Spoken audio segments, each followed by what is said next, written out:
We provide you the platform to turn your dreams into reality. Give wings to your aspirations with KR Mangalam University.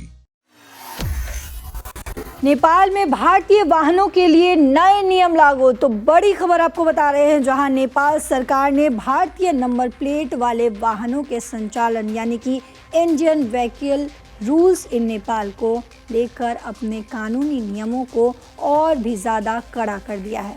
कल हमने चर्चा किया नेपाल और भारत के रिश्ते को लेकर, जहां हर दिन कुछ ना कुछ नेपाल से बड़ी खबर सामने आ रही है भारत के लिए। बालेन शाह जो कि नए पीएम बने हैं नेपाल के, रिश्ता बेहद ही महत्वपूर्ण और बेहद ही अच्छा रहा है भारत और नेपाल के बीच। लेकिन अब जिस तरीके से बालेन शाह लगातार भारत के खिलाफ कदम उठा रहे हैं, इससे भारत पर क्या कुछ असर देखने को मिलेगा, ये समझेंगे हम। लेकिन आपको बता दूं कि सीमा पार से नेपाल जाने वाले पर्यटकों और व्यापारियों के लिए अब यातायात नियमों का पालन करना अनिवार्य कर दिया गया है। नहीं तो उन्हें भारी जुर्माने और वाहन जब्त होने जैसी कठोर कार्रवाई का भी सामना करना पड़ सकता है। और इतना ही नहीं, नेपाल सरकार की तरफ से लागू भंसार यानी कि कस्टम ड्यूटी महाशुल्क एन 2071 के तहत अब किसी भी भारतीय सवारी साधन को नेपाल की सीमा में प्रवेश करने से पहले आधिकारिक भंसार यानी कि कस्टम ड्यूटी जो है अनुमति लेना अनिवार्य है। ये नियम स्पष्ट करता है कि बिना वैध अनुमति के नेपाल की सड़कों पर भारतीय वाहन चलाना गैर कानूनी माना जाएगा और नियमों के उल्लंघन की स्थिति में न केवल आर्थिक दंड जो है वो लगाए जाएंगे, बल्कि वाहन को स्थायी रूप से जब्त भी कर लिया जाएगा।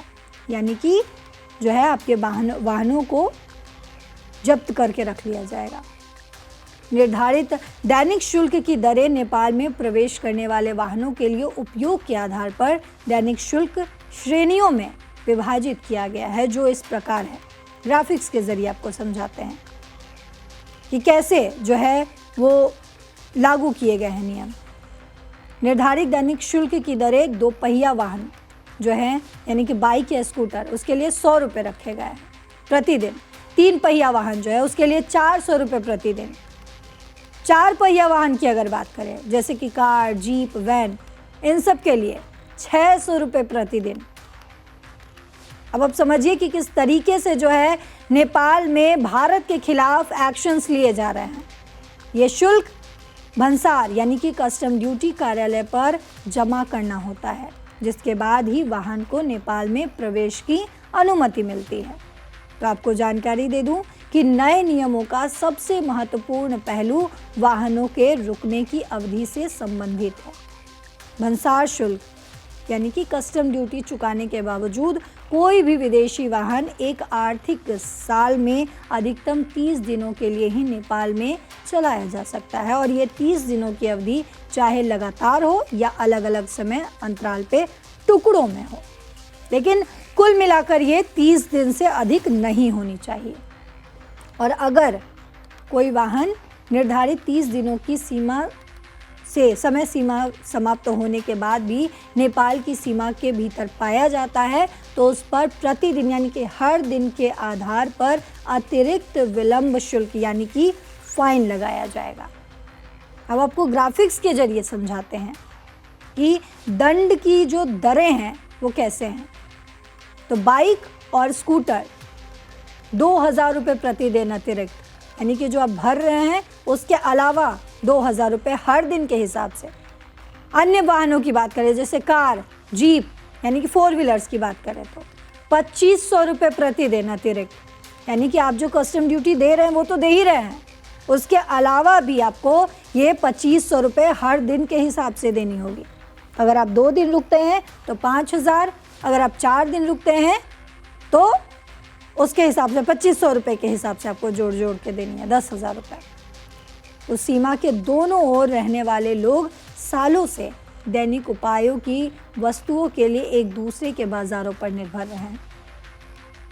इस सख्ती के बाद न केवल भारतीय व्यापारियों को नुकसान हो रहा है, बल्कि नेपाली उपभोक्ताओं की खरीदारी भी प्रभावित हुई है। तो नेपाल प्रशासन का कहना है कि ये कदम राजस्व बढ़ाने और अनियंत्रित सामान आवागमन को रोकने के लिए उठाया गया है।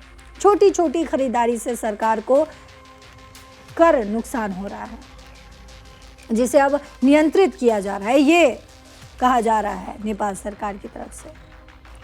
सीमावर्ती व्यापारियों को उम्मीद है कि दोनों देशों के स्थायी हितों को देखते हुए भविष्य में इन नियम में कुछ नरमी बरती जा सकती है, ये उम्मीद कर रहे हैं वहाँ के लोग। लेकिन फिलहाल इस फैसले का असर सीमा से जुड़े बाजारों में साफ दिखाई देने लगा है।